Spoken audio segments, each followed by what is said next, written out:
அனைவருக்கும் வணக்கம். இன்னைக்கு நம்ம பார்க்க போறது 10ஆம் வகுப்பு தமிழ் இயல் 3. முதல் வினா, முன்பின் அறியாத புதியவர்களுக்கே விருந்தினர் என்று பெயர். அதை விருந்தே புதுமை என்று கூறியவர் யார் அப்படின்னா தொல்காப்பியர்.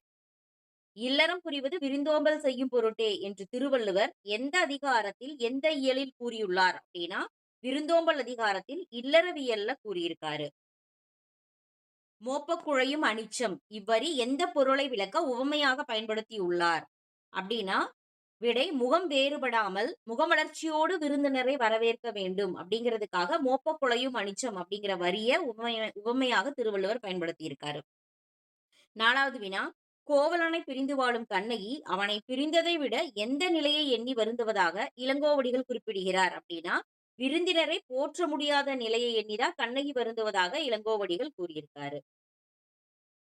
5வது வினா, கல்வியும் செல்வமும் பெற்ற பெண்கள் விருந்தும் ஈகையும் செய்வதாக கூறுபவர் யார் அப்படின்னா கம்பர். அதற்கான வரி, பொருந்து செல்வமும் கல்வியும் பூத்தலால் வருந்தி வந்தவர்க்கு ஈதலும் வைகளும் விருந்தும் அன்றி விளைவன யாவையே. இவ்வரி இடம்பெற்றுள்ள நூல் கம்பராமாயணம். அடுத்த வினா, விருந்தினருக்கு உணவிடுவோரின் முகமலர்ச்சியை உவமையாக்கியுள்ள மற்றொரு நூல் எது அப்படின்னா கலிங்கத்து பரணியில ஜெயங்கொண்டார் முகமலர்ச்சியை உவமையாக்கியுள்ளார். இதற்கு முன்னாடி திருவள்ளுவர் பார்த்தோம். இப்போ கலிங்கத்து பரணியில ஜெயங்கொண்டார் உவமையாக்கி இருக்காரு. அதற்கான வரி பாருங்க, விருந்தினரும் வறியவரும் நெருங்கி உண்ண மென்மேலும் முகமலரும் மேலோர் போல். இவ்வரி இடம்பெற்றுள்ள நூல் கலிங்கத்து பரணி.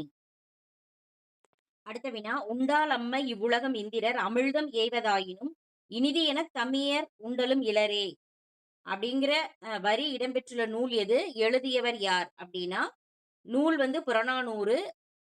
இந்த வரியை எழுதியவர் கடலுள் மாய்ந்த இளம்பெரும் பழுதி. அதாவது இந்திரனுடைய அமிழ்தமே கிடைத்தாலும் தனியா உண்ண மாட்டார்கள் அப்படிங்கிறதா இதனுடைய பொருள்.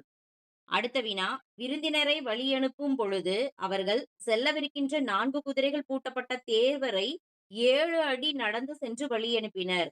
இந்த செய்தி இடம்பெற்றுள்ள நூல் எது அப்படின்னா புறநானூற்றுப்படை. அதற்கான வரி, காலின் 7 அடி பின் சென்று. இவ்வரி இடம்பெற்றுள்ள நூல் எது அப்படின்னா புறநானூற்றுப்படை. அடுத்த வினா, அல்லில் ஆயினும் விருந்துவரின் உவக்கும். அல் அப்படின்னா இரவு. இரவு நேரத்துல விருந்தினர் வந்தால் கூட மகிழ்ந்து அவர்களுக்கு விருந்தோம்பல் செய்வார்கள் அப்படிங்கிற வரி இடம்பெற்றுள்ள நூல் எது அப்படின்னா நற்றிணை. அடுத்த வினா, தானியம் ஏதும் இல்லாத நிலையில் விதைக்க வைத்திருந்த திணையை உரலில் இட்டு குத்தி எடுத்து விருந்தினருக்கு விருந்தளித்தால் தலைவி அப்படிங்கிற செய்தி இடம்பெற்றுள்ள நூல் எது அப்படின்னா புறநானூறு. அதாவது வறுமையில் கூட விருந்தினருக்கு விருந்து வைத்துள்ளார்கள் அப்படிங்கிறத சொல்றக்கூடிய நூல் புறநானூறு. அதே புறநானூறுல இரும்பினால் செய்த வாளையும் கருங்கோட்டு சீரியாழையும் பணயம் வைத்து விருந்தளித்தான் தலைவன் அப்படிங்கிற செய்தியும் புறநானூறுல இடம்பெற்றிருக்கிறது. அடுத்த வினா, பாணர்களை வரவேற்று குழல் மீன் கறியும் உணவும் கொடுத்தனர் என்கிறது சிறுபானாற்றுப்படை.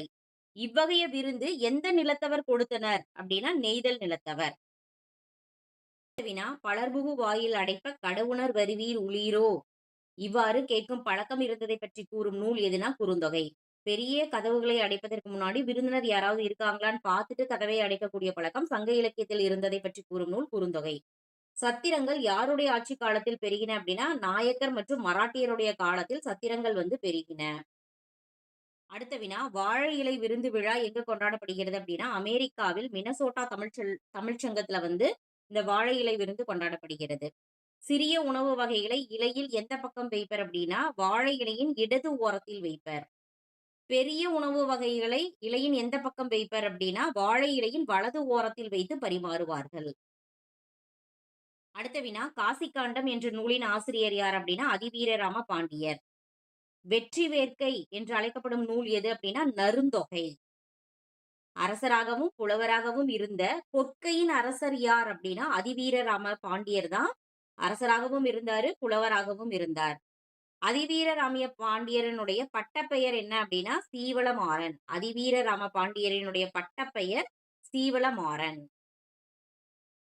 அடுத்த வினா, கூர்ம புராணம் லிங்க புராணம் என்ற நூல்களை எழுதியவர் யார் அப்படின்னா அதிவீரராம பாண்டியன். 2 புராணம், லிங்க புராணம், கூர்ம புராணம். அடுத்தது அதிவீரராம பாண்டியன் எழுதிய அந்தாதியின் பெயர் என்ன அப்படின்னா திருக்கருவை பதிற்றுப்பத்தந்தாதி. காசி காண்டத்தில் எத்தனை இல்லொழுக்க பண்புகள் கூறப்படுகிறது அப்படின்னா 9 இல்லொழுக்க பண்புகள் கூறப்படுகிறது. வினா பலர்புகு வாயில் அடைப்ப கடவுணர் வருவீர் உளீரோ. இவ்வாறு கேட்கும் பழக்கம் இருந்ததை பற்றி கூறும் நூல் எதுனா குறுந்தொகை. பெரிய கதவுகளை அடைப்பதற்கு முன்னாடி விருந்தினர் யாராவது இருக்காங்களான்னு பார்த்துட்டு கதவை அடைக்கக்கூடிய பழக்கம் சங்க இலக்கியத்தில் இருந்ததை பற்றி கூறும் நூல் குறுந்தொகை. சத்திரங்கள் யாருடைய ஆட்சி காலத்தில் பெருகின அப்படின்னா நாயக்கர் மற்றும் மராட்டியருடைய காலத்தில் சத்திரங்கள் பெருகின. அடுத்த வினா வாழை இலை விருந்து விழா எங்க கொண்டாடப்படுகிறது அப்படின்னா அமெரிக்காவில் மினசோட்டா தமிழ்ச்சங்கத்துல இந்த வாழை இலை விருந்து கொண்டாடப்படுகிறது.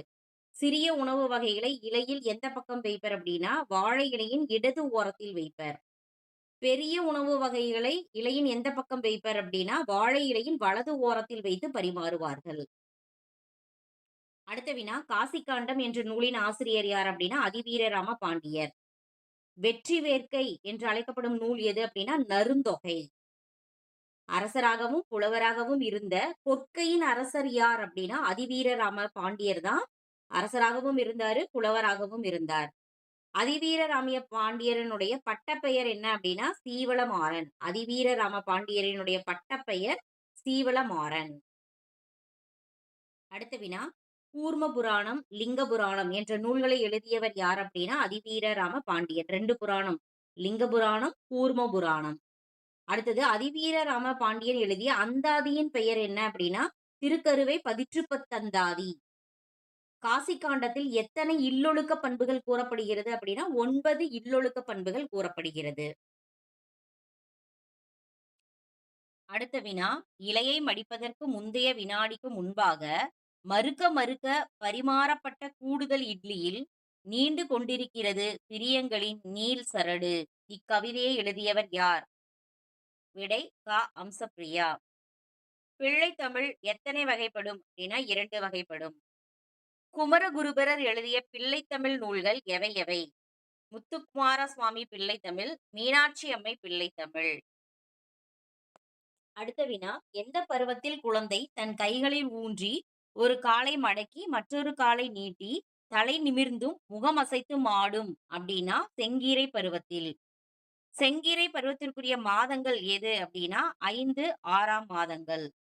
அடுத்தது பொறுத்து சிலம்பு, சுட்டி, அரைஞான், குண்டலம், குழை.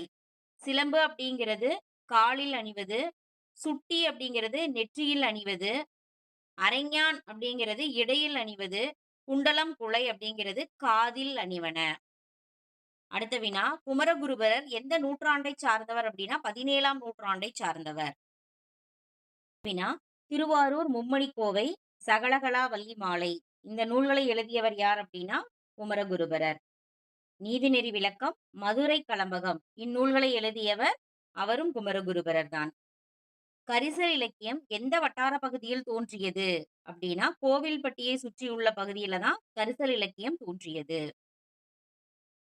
அடுத்த வினா காய்ந்தும் பெய்தும் கெடுக்கின்ற மலையை சார்ந்து வாழ்கின்ற மானாவாரி மனிதர்களின் வாழ்வை சொல்லும் இலக்கியம் எது அப்படின்னா கரிசல் இலக்கியம்.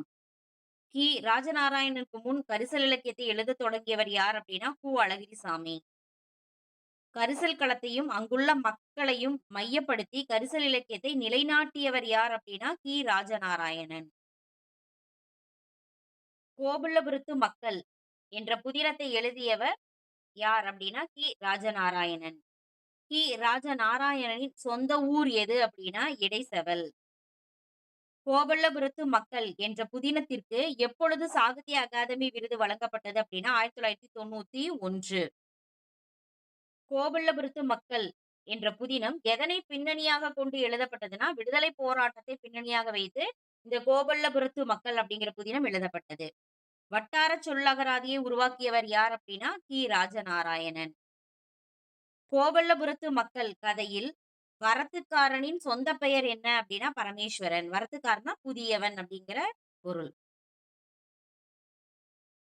அடுத்த வினா மகுளி என்பதன் பொருள் என்ன அப்படின்னா கஞ்சி.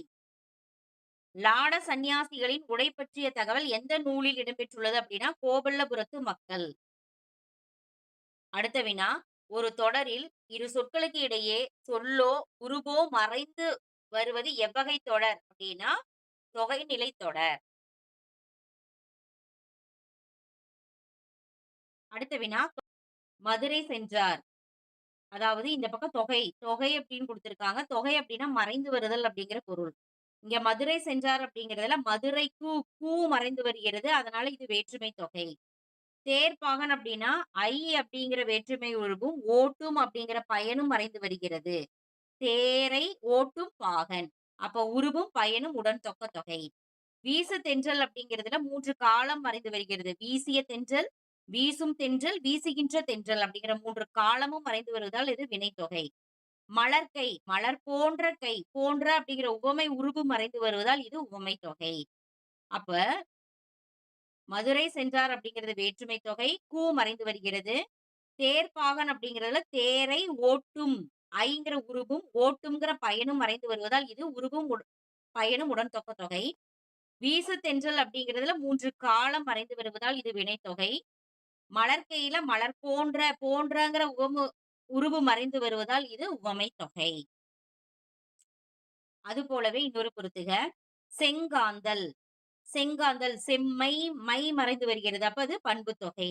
சாறை பாம்பு அப்படிங்கிறது, சாறை அப்படிங்கிறது சிறப்பு பெயர், பாம்புங்கிறது பொது பெயர். அப்ப இரு பெயரொட்டு பண்பு தொகை. அண்ணன் தம்பி, அண்ணனும் தம்பியும் மறைந்து வருவதால் இது உம்மை தொகை. முறுக்கு மீசை வந்தார், முறுக்கு மீசை வந்தார், முறுக்கு மீசையை வைத்திருக்க கூடியவர் வந்தார் அப்படிங்கிறதுனால இது அன்மொழி தொகை. நன்றி.